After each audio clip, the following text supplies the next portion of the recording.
Hi everybody, welcome to the channel if you're new, welcome back if you're a subscriber. Special thanks to all my patrons. My name's Neil and it's time for the next episode of Midnight Mass. The series is moving so quickly, guys. I mean, it's a mini-series, let's be real. It's only 7 episodes, 5 are already in the books for me, and I feel like I still don't know where this is going. We certainly know what Father Paul's self-proclaimed mission is. He wants to create an army of God. He wants to spread the gospel, which is basically this vampirism. We still haven't actually used the word vampire yet, but it's clear that that's what his gift is and what he gave to Riley, and they're spreading the power of this sacrament by giving communion to the entire community. And we now know, Aaron now knows what's up. Riley told her his story and then died in front of her eyes, bursting into flame as the sun rose. That's pretty solid evidence. Devastating, and whoa, man, Kate Siegel's heartfelt screams at the end of last episode, man, they're still with me right now, and they're just heartbreaking and genuine and agonizing, like just so genuinely devastating. Flanagan's got to keep her there. So where do we go from here?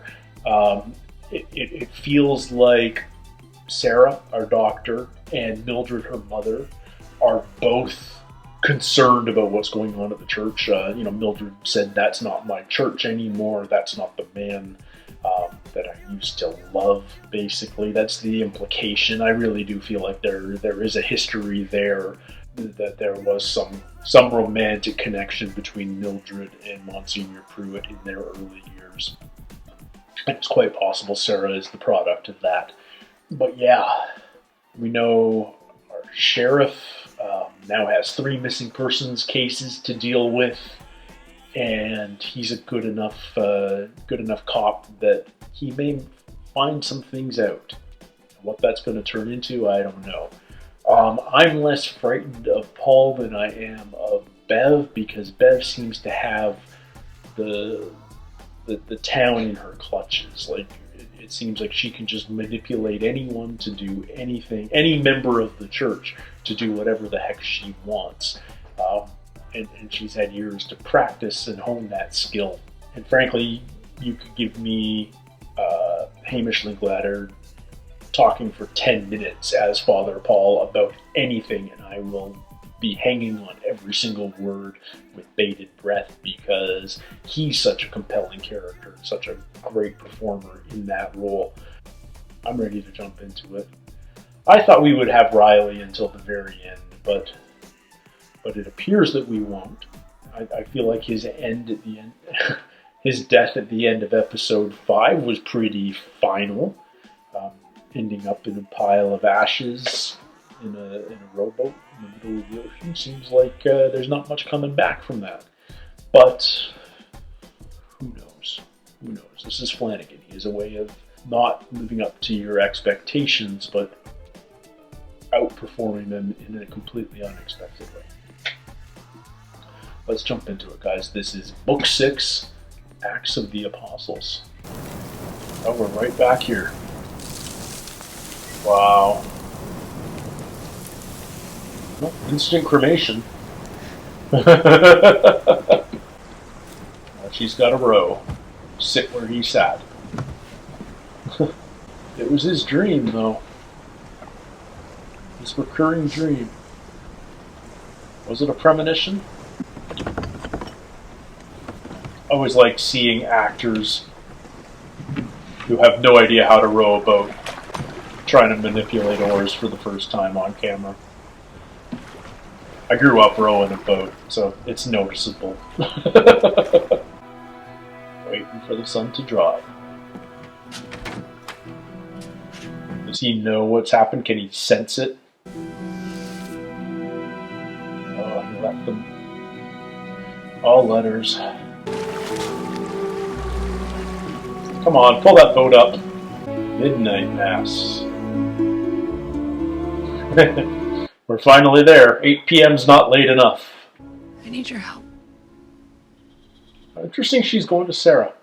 It sounds crazy. But there's something weird going on. Let me tell you something crazy while we're at it. I mean... I've got exploding blood. So my mom has made a recovery that is unprecedented, doesn't quite seem to cover it. Miraculous. Yep. I think I'm fucking insane. The blood. So I've been running tests. Explode. Lots of tests. Riley Flynn caught fire in the sunlight. Insane. Fucking bonkers. Fucking bonkers. Not a day goes by lately without you setting off the smoke alarm. Look how young she looks. Mom. Hair's even coming back. Like her hair color. Who knows who he talked to all night?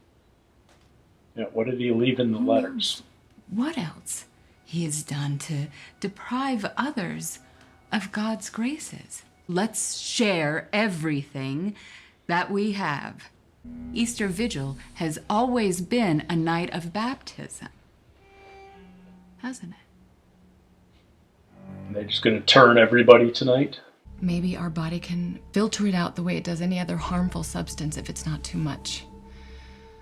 I mean, that's what I want to think. But who knows? This is all speculation. I don't have a fucking clue.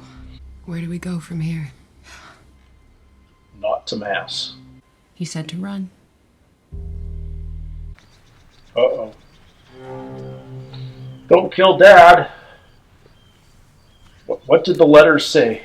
Would you mind if we maybe take a walk? Can't. A bit private, what I have to say. What was going on in there? It's no surprise to you or me or anybody else. It still blows me away that this is Henry Thomas. So he wrote some letters. He isn't well. Crazy stuff. Delusional. I can't go to the sheriff. He's got to go back to where he's been. And it's me that helped sends him there. Can't even say prison. These letters seem as much like a goodbye as I've ever heard. He says some crazy stuff about you. Yeah, he spelled it out in the letters, I guess. I'm so sorry about that, Ed. Riley wasn't well, isn't well. Wasn't.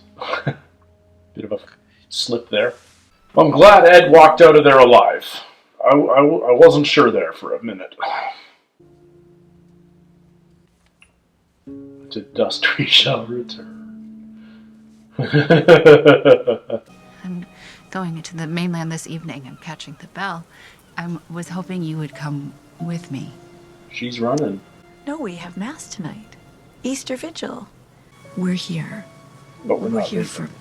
I'm worried about Riley. Maybe you could bring him home tonight? We could all have dinner before Mass? I wish I could. Riley's dead. Well, I'm so sorry. Talking about putting it plain. Why would you say something like that? You're not funny. What is wrong with you? Mrs. Flynn! Get out! Look into St. Patrick's. On the basis that some of your mother's blood tests got damaged. It's a lot to ask, I know. Do you? I wanted to protect this country. I'm helping the FBI fight terrorists. I complain. Gently. One time. Everything changed. What if that had been our plan all along? What if we were infiltrators? I roll with it. I keep my head high. Dignity. And then she's diagnosed. And she's robbed of her dignity so fast. Maybe here's where we make a difference. Not in the big city, but in this tiny village. I don't overshare or overstep or intrude in any way. Still, Beverly Keene and a few others too look at me like I'm Osama bin fucking Laden. And you'd like me to investigate St. Patrick's. Mike Flanagan monologues, man. You don't carry a gun? No need. Maybe you should. No ferry? They're all gonna leave, but there's no ferry. The Bell and the Breeze. We shipped them off this afternoon. Both of them. Hey, don't forget, Easter Vigil.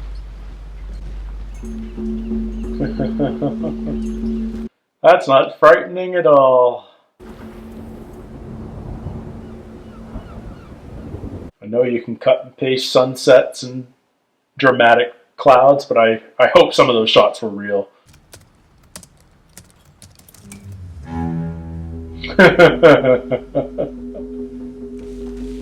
This is all orchestrated. Okay. Fully charged for now. Keep me posted. Yeah, we'll do. So this is obviously what the meeting in the Monsignor's house was. Let's wait on the tower. Maybe do that one last. The cell tower. Sheriff's eyebrows already up. I mean, it feels like there's mind control almost going on, but... And if the cell tower goes down, then we are completely cut off. Rowboats, canoes. We're surrounded by water 30 miles in every direction. It's a long paddle. Really an option. I mean, you can do a 30-mile row, but... There are going to be people there tonight that I love. Maybe I can save That some. Riley loved. She's going to try and save the Flynns. So yeah, I'm going to be there. Allie's not there. It would mean a lot to me if you came with me. We've been through this, Ali. I don't want to... You said something about sharing a miracle tonight. A miracle. Ah! Sing to the Lord a new song, Why was Mom Sing to the crying Lord. in that meeting? all the earth. Join us. Join us. Thank you. Join us. Join us. Ugh. That was an easy convince. Like, and there goes the cell tower. Damn it, Sturge. Sheriff's not gonna go. How are they gonna convince him? I don't think Ali was sufficient convincing. Oh, he is. He did join. So that's everybody. Oh, they're gonna chain the doors once everybody's in, aren't they? Props to the set deck team for keeping all those candles lit. Live flame on a set's just such a pain to maintain. Tonight is the beginning of a new era, and we are meant to celebrate the resurrection tonight, and we will more than anyone ever has. There is a price to be paid for everlasting life, as there was for our Savior. And each one of us will have the opportunity tonight to pay that price. Prepared as a bride, adorned what are we? for her. And I heard a great voice out of heaven The saying, poison. Behold, Oh, it's literally like drinking the Kool-Aid. death will be no more. Compound 1080. 1080 is 3 times 360. 3 full revolutions. My brother in Christ, are you afraid? So in a way, it's like 3 days. Drink this poison, Sturge. It's all right. It's all right. It will be over soon. Quick acting stuff. Just a few minutes, the resurrection of the body. That's what Easter is about. That is what we are about to witness. Sheriff, please. Here's the angel. They were afraid. They were sore afraid. Have faith. God's messenger.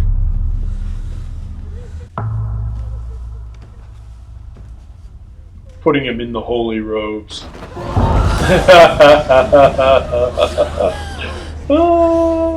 Be not afraid. And he cried out in a loud voice, Lazarus, come out!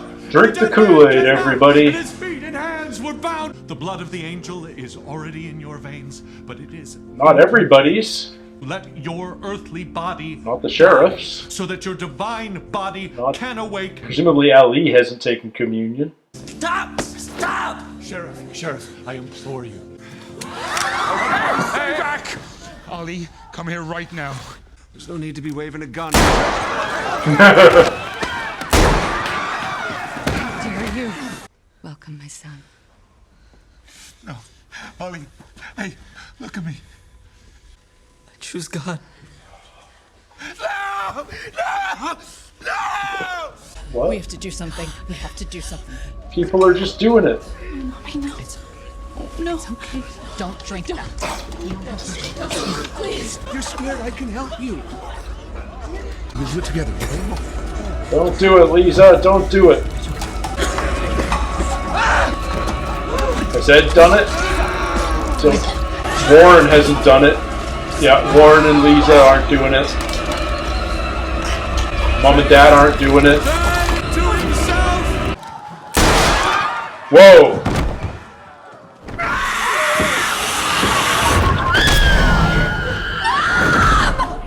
She killed Paul. Does that kill a vampire? Thank God. Of course it doesn't.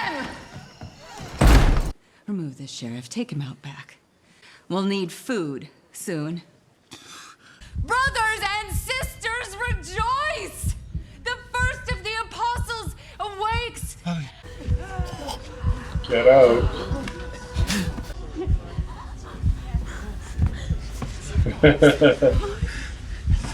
Lisa.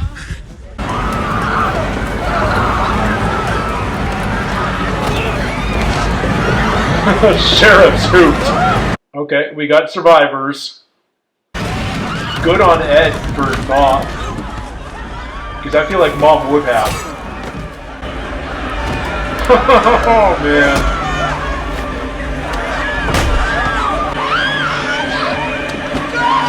Oh, he's Ed sacrificing himself.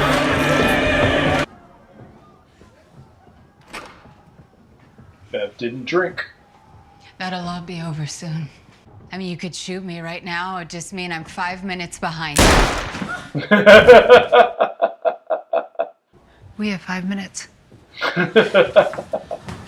Bev didn't drink, though. Very interesting that she chose not to. She wasn't necessarily ready to turn herself, even though she was willing to take the bullet. Odd. Just must be a massacre in here. But there must be, like, a lot of survivors, like, all the vampires. Why hasn't he been... Oh, no, okay. We don't know the vampire lore here exactly. Maybe a headshot would have done it. Open the doors. Monsignor said... I love him. I truly do. But look, it happened nonetheless, as it was meant to. Let God sort them out. Yep. Bev's the most evil creature. How else does the gospel spread?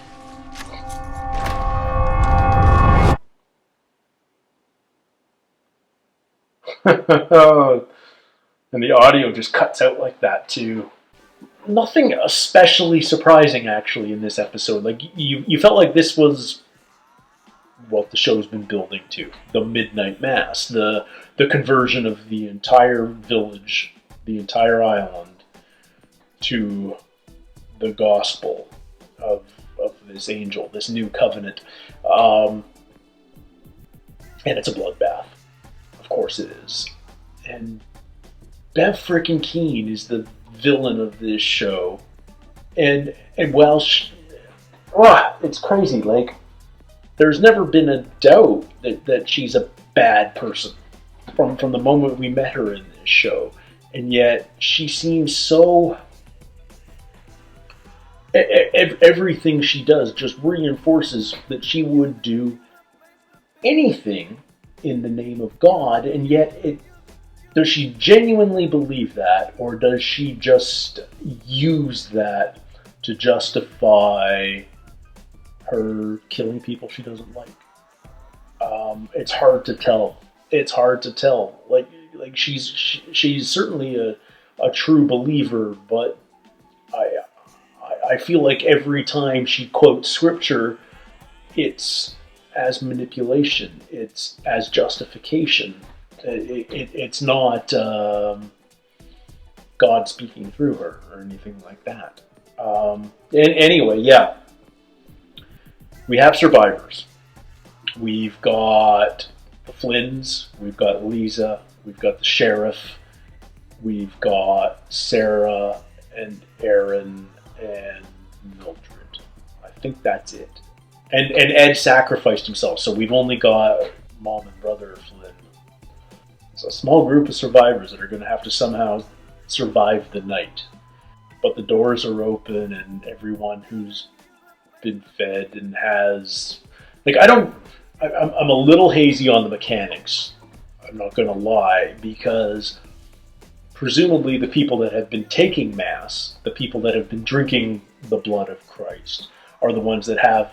If we're going to take Sarah's explanation, the sort of scientific explanation that they've got this infection that is simultaneously healing them and making them incredibly susceptible to sunlight and giving them this extreme anemia, this thirst for iron. And how did Ali get turned? Because I can't imagine he was taking communion. Yeah, I don't know. But maybe I'm overthinking it. Maybe this is sort of more traditional vampire lore, where you don't have to feed on your maker, you get bitten and you're turned. They chose the drinking of the poison as a very symbolic metaphor. I mean, it's literally... Some would argue the only difference between a cult and a religion is the number of followers. And cults have done mass suicides in the past. Jonestown, literally drinking poison Kool-Aid. That's why drinking the Kool-Aid became part of the modern lexicon as, blind faith. And so they're serving poison to drink.